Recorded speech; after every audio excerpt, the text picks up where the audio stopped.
This is the Big O Show. This is the Big O Show. I'm back. Okay. Yeah, you're back. You know what you did? What did I do? You brought the goddamn buzz from the Kaseya Center interview room to this interview. What the hell is wrong with you? I don't know. It's the same hotel I was at last time I talked to you from Detroit. Maybe it's just because it's Detroit, and maybe everyone's here trying to get over what happened against the Bills yesterday. So there is not otherwise a good buzz in the rest of this town. That was a good one, except for onside kick with 12 minutes. Whatever. I mean, that's a whole other. You know what? If you want to have caveman Dan Campbell as your coach, you put up with the entire package. And let me ask you right now, Orlando Alzugaray, caveman Dan Campbell stays with the Dolphins or moves on to Mike McDaniel. You're talking about two different divergent approaches. Which would you prefer right now? Well, right now you have to take the caveman because at least you're winning some games and you're winning against good teams and you're winning in big moments and you're winning playoff games. So, yeah, Man Campbell is doing better. Not the Man Campbell we had wasn't ready yet, but after he went, okay. Question number 2 from Big O then on our almost heat report here for the accurate Pembroke Pines report. Is Mike McDaniel ready yet? No, not even close. No, he's not even an offensive coordinator. He doesn't even, see, the beauty of Spo is you give him any groceries and he will come up with a beautiful meal for you. It doesn't matter. He's so Shula. He really is Shula in basketball. Okay? The closest thing I've ever seen to Shula is Eric Spoelstra. Okay? And so that's the difference between where Mike McDaniel, you give him the ingredients, he doesn't know what to do with them whatsoever. And that's the problem. Yeah, and again, the Heat pushed through Eric's tough years, 2009, waiting 2010 to get the big three. So it does take some time also. But, yeah, they're in good hands. And even this season, I mean, even someone to step forward and saying, you know what, I like Jovic, but now we've got to put the foot on the gas. I'm going to go to Highsmith. He's found a lineup.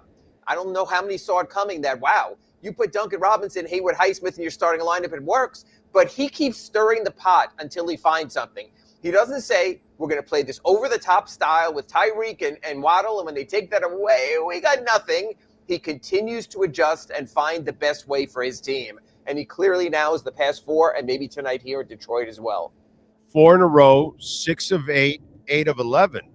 Let's be accurate now, okay? So, and by the way, there's some quality, unlike Dolphins, there's like some quality wins in there also. Okay, you beat a decent Suns team. You beat a very good Cleveland Cavs team. And even Milwaukee or even the Lakers when they were whole. Even the Lakers when they were whole also. You could say it was an off night by LeBron and AD, but they found a way. So, yeah, this recent stretch, and that's why I almost point to these 4 games more, because let's face it, I know Jimmy didn't play, but after that night in Boston, it was like, uh-oh, here we're going to see against quality. And I'm really curious, Big O, because the next time we talk, we'll have already seen these games. Then you have Oklahoma City on Friday this week coming up, and the Magic, who still are finding a way on Saturday coming up in Orlando. So we're starting to get a feel now into the meat of the schedule against good teams. And you know what? You're a game out of third place in the loss column in the East. You're competitive again. You've put yourself in that position. You can't take your foot off the gas right now, but you've showed at your best what you could look like. Yeah. No, so, I mean, that's the thing. So we'll see. I mean, again, I don't have high expectations for this team. I didn't have them from the get-go, but I expect competent basketball, and that's what I'm starting to see, from them overall, because that's what I expect from Eric Spoelstra. I expect competent basketball. I'm not going to ask what's not realistic from him. Oh, yeah, no, there's a team that should go to the Eastern Conference Finals. Or beat Boston, right? Come on, man. Let's not get crazy here. But overall, that's finding, Highsmith. By the way, he's such an interesting story because talk about a young man that's faced adversity on and off the court, and that could play with anybody. That could mess with somebody. Oh, absolutely. What happened last year in the car incident, that could have happened to any of us on a dark road, someone stranded, you try to help, you wind up not seeing something, that could happen. But this kid's career has been like that. But not only that, you play and then you're on the bench for a while, and then you're playing, you're getting, and that messes with you also. Yet dude, he's so professional. He's so Keith Askins that he stays ready all the time. And, I use Keith Askins because that was a guy that wasn't always playing, but was always ready for, oh, hey, we need to shut this guy down. Okay, go play defense. Oh, we need a three-pointer. Help out. Whatever it was, he helped out. He was always ready. Those kind of guys, they're hard to find, and it's the maturity that you have to be a professional every day like that. Met props to Highsmith. Well, and again, look at some of the players that he'd find from the smaller schools. Duncan Robinson started a Division III school before Michigan. Hayward Highsmith was at Division II Wheeling University. These guys know what it's like to climb up. These guys aren't the entitled, I'm a first-round pick, give me my money, give me my shoe deal, have my people with me, have your entourage. It's a different kind of character. And that meshes so well with Eric Spoelstra, with the University of Portland player, with the guy who played Division II pro basketball, SPO briefly in Germany. They can appreciate what it means to be here. And you see that difference with those kind of players. How many have we seen? The Gabe Vincents, the Max Struses, the Caleb Martins, guys willing to fight. When you're willing to fight, you will go that extra yard. Talk to me about Jimmy Butler right now. Where do you see him? Because it's not like I'm seeing a guy's going all out all the time. That's a good point. That's a good point. I was talking to someone about that the other day. Yes, you could say that he still played in over 3/4 of the game. But Big O, that's something I get to see when I'm at the games and not just seeing what's in that camera frame. This is not 100% Jimmy Butler every night. It is just not. It's not as bad as that Charlotte game when he stood in the corner, but I remember the Toronto game when he wasn't much. And even the most recent victory, it's not like it was a Jimmy Butler victory. He sort of, I don't want to say was along for the ride, but that's basically how it played out before we headed out here to Detroit for this game with the Toronto game Thursday at Kaseya Center. So here's the deal, and I do see this two ways. Big O, there are some people who say they want to see everyday Jimmy Butler if there's any chance of paying him or keeping him. But there's other people, Big O, who were saying, I don't want Jimmy burned out for the playoffs. I want to see one more chance if there's playoff Jimmy Butler, because no one's going to give a rat's ass what happened in November or December or January if Jimmy Butler can get you, I doubt it, but into June. So there's two ways of looking at it. Do you want him pushing hard? Do you want him giving 1,000% every minute he's on the court to show at 35 he still has it? So I can understand the push-pull. And what's interesting, before I came on for today's Accurate Pembroke Pines report, I was almost wondering if Big O was going to be angry at the Heat winning, because he's going to go, oh, I see it already.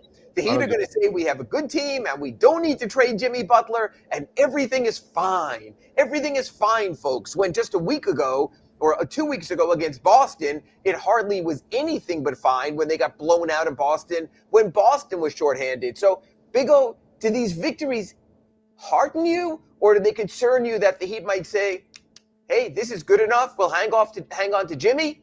Maybe we'll talk extension in the offseason. No, listen, I'm not going to sit here and wanting them to lose. The basketball season is really long. That's not what it's all about. I told you what I want this season to be about. I want it to be about development, about young guys, to find out what they have. The Jimmy Butler thing, what I want from Jimmy Butler is I want to trade his ass. And so, yes, I need to see him excel in those key games. Like tonight, I don't need Jimmy Butler 35 minutes, going all out and 25 points and all that. No. When you have a couple of really good opponents coming up, that's when I need you to shine and help the Heat overcome that. The young guys should help you. You should be Mr. Facilitator today, Mr. Support Guy today, and you can easily coast over Detroit. But when the better teams come up, I need you to start shining in those moments. I need you to do that kind of stuff because you need to either get in the groove of winning and being in that winning mode with the team, and two, at the same time, you need to showcase your skills. So if you really want that contract from somebody else, you're going to need to show them that you can be that guy in those big moments against teams that matter. So all parties involved need Jimmy Butler to actually be playoff Jimmy at certain moments, not all the time. It's basketball. It's a long season. Those of us that are smart enough, we know we don't need you to burn yourself out in every game. but you do need to put it on display every once in a while. Orlando Alzugaray, let me ask you something here, and it's a question I got a feeling I'll ask for the next 2 months on our accurate Pembroke Pines report, and that's this. If the Heat are in third or fourth place and competitive for home court and no more play-in at the end of January, would you still advocate for a Jimmy Butler trade from a position like that where this could be a contending season? Or would you put it off till June and take your chances in free agency and a sign and trade? What deal do I have on the table? Well, you know what? As we've learned through Shams reporting and others, unless you let people know that someone's to market, teams aren't going to put out names for this reason. We've seen the BS we've dealt with the last week. Oh, Bradley Beal's been thrown out there. Oh, player X, Y, and Z are thrown out there. Teams aren't going to do that.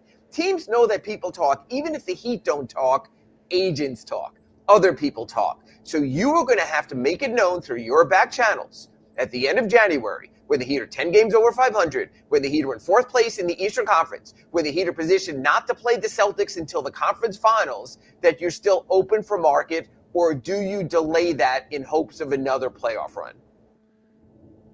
Okay. Example. Calais Campbell was up for trade. I said trade him. They hung out because, they want to make a run. Brother, you're not winning anything. Trade his ass, and supposedly it was a fourth or fifth rounder. Stupid move on their part to not trade him. I would have traded him in a heartbeat. Okay? The Heat, they're not winning jack shit. So if you have a good deal on the table, some multiple picks for Jimmy, 2 first rounders or something, some team wants him for I trade him in a heartbeat. I free up my cap space. I now start getting my picks that I need in order to really turn over this roster. And if somehow or another I can make another great deal for Tyler Hero and even a Terry Rozier, then I'm going to do that too. And I'm going to get all my picks, and I'm going to start getting liquid, and I'm going to redo this roster the right way to help Eric Spoelstra, not give him, a grocery list that is not complete, and yet he has to try to make the best meal possible. He cannot make this team a championship caliber team. That's what they're all about, those banners. So it's not about getting maybe to the second round or something. So if I have a good deal on the table, I am trading Jimmy. Yes. It's interesting. In my Sunday column at the Sun Sentinel, I wrote a column with these 2 questions right at the top. Would the Heat trade Jimmy Butler? Should the Heat trade Jimmy Butler? 2 different questions. Yes, I saw it. I don't think the Heat would, because they have never in season, except when Shaq refused to put his butt into games, traded more quality for less in the moment quality. God bless Sean Marion. Should the Heat trade? You've got to have that war chest. This league, the NBA's Bitcoin are future first-round picks. That's what gets you to your next star. And the Heat's trove is almost at least half robbed, half empty, because they owe a future pick to Oklahoma City Thunder. They owe a future pick to the Charlotte Hornets. They need to restock. I think they should. I don't think they will. There's 2 divergent approaches. You have a team that has refused to step back. So I think the compromise is this: trading Jimmy for another player, maybe a player who makes less money, but someone who can still contribute. And you know what? You know what you're doing then, Big O? You're just spinning the plates, and you're just juggling and trying to keep the balls in the air, but you're never saying drop the ball, reset, wash your hands, come clean. Look, God bless them if they do. Maybe with Nick Harrison and Pat Riley and Andy Ellisberg, they realize this is a new salary cap world. This isn't the Mets crapping out in the playoffs and saying, hey, Juan Soto, we'll give you $746 million. Come on down. This is a salary cap league. You have to find a way to make it work. I really do wonder if the NBA's new economics finally hit home for the Heat with how draconian the luxury tax aprons are.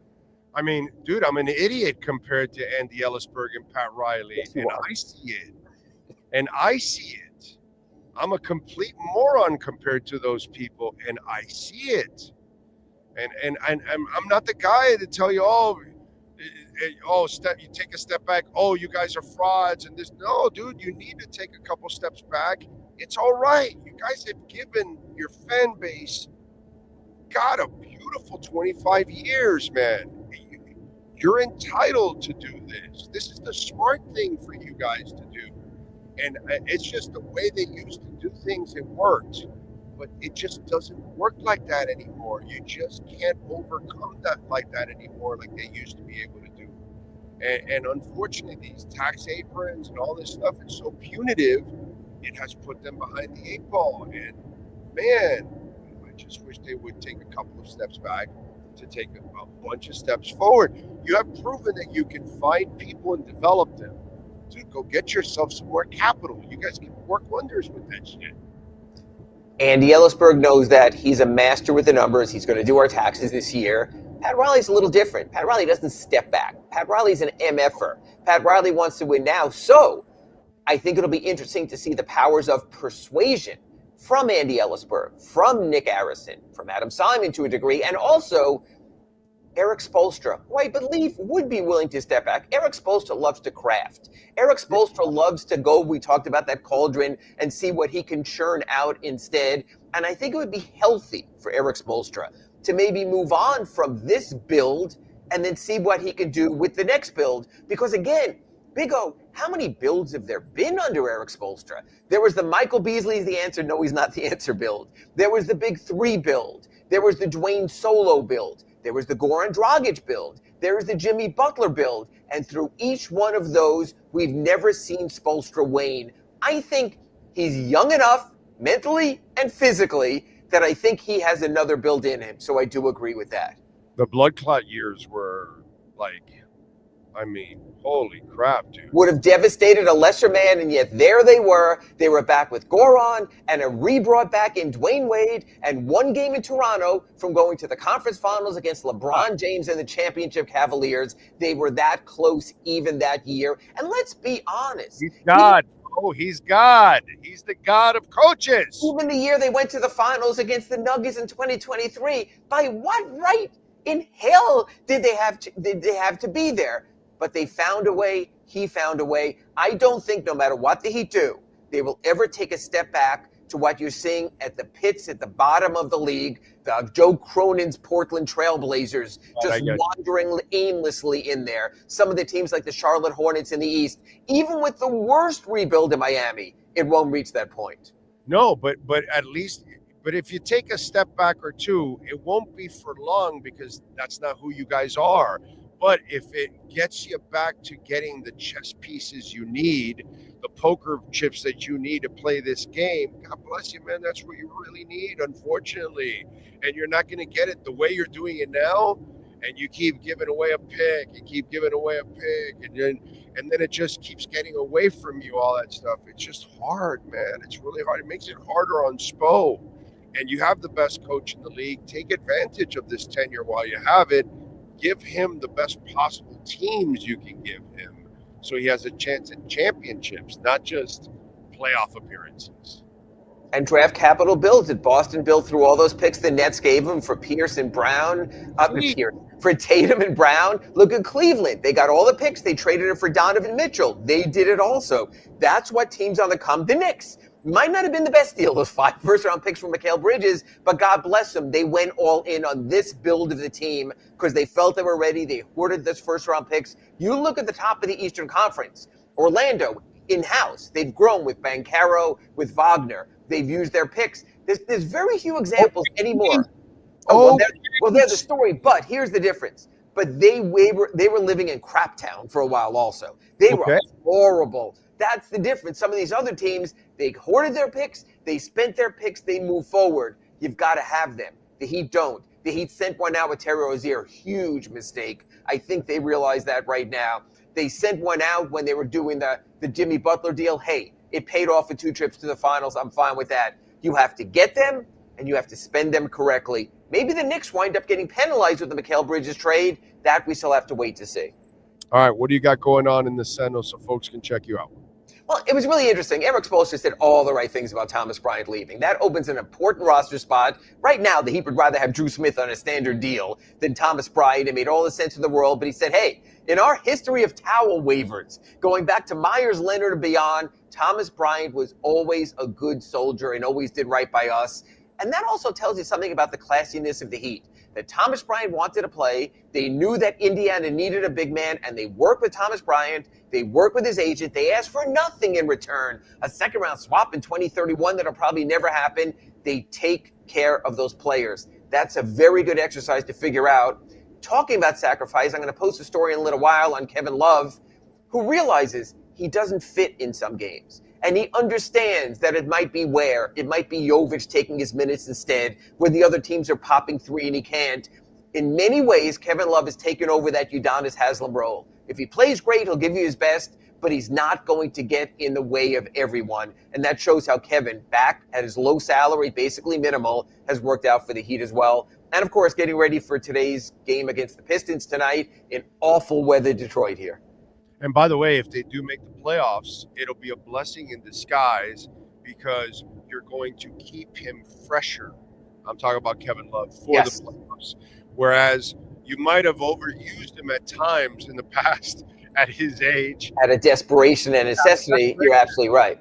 Yeah, and he was terrific, by the way. God bless him. He was terrific, but now he's getting a little older.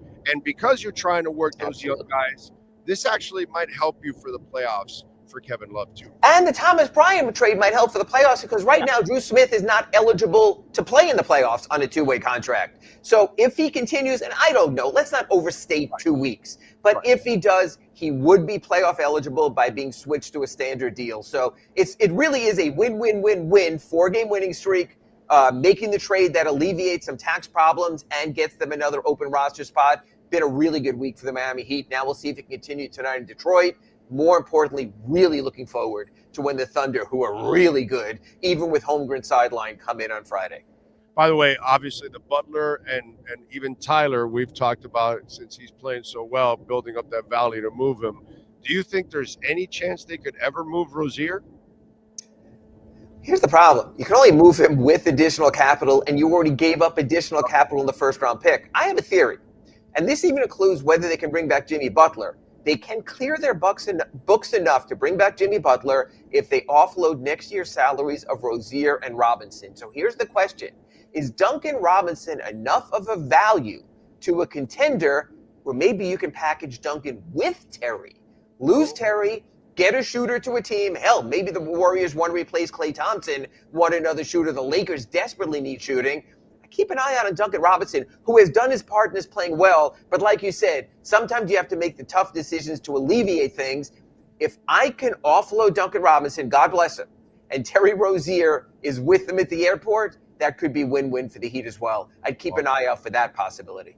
That's crafty. I like that. I like that. I don't want to lose Duncan, but it's about trying to get picks, trying to create flexibility, all those kind of things that Miami has lacked in order to really take that next step. So I'm with you there. All right, follow him on Twitter at Ira Heatbeat, and please subscribe to the South Florida Sun Sentinel and support Ira and all the other terrific writers there. Ira, as always, thank you, my friend. Appreciate it immensely. We will catch up next week.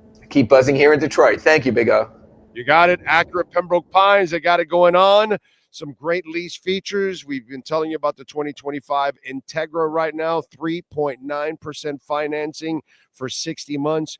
$339 a month. The RDX 2025 model right now in stock for immediate delivery. Man, go out there, check it out. The ILX. How about the ZDX? Get electrified. $449 a month. They've got 0.9% financing for 72 months. It is one of the top EV SUVs in the country, and it is there at 15601 Pines Boulevard, just off of I-75 in Pines. Finest dealership in the business, baby. It is Craig Zinn's Acura of Pembroke Pines.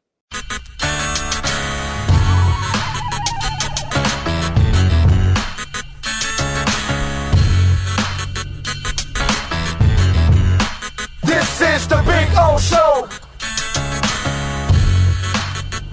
This is the Big O Show.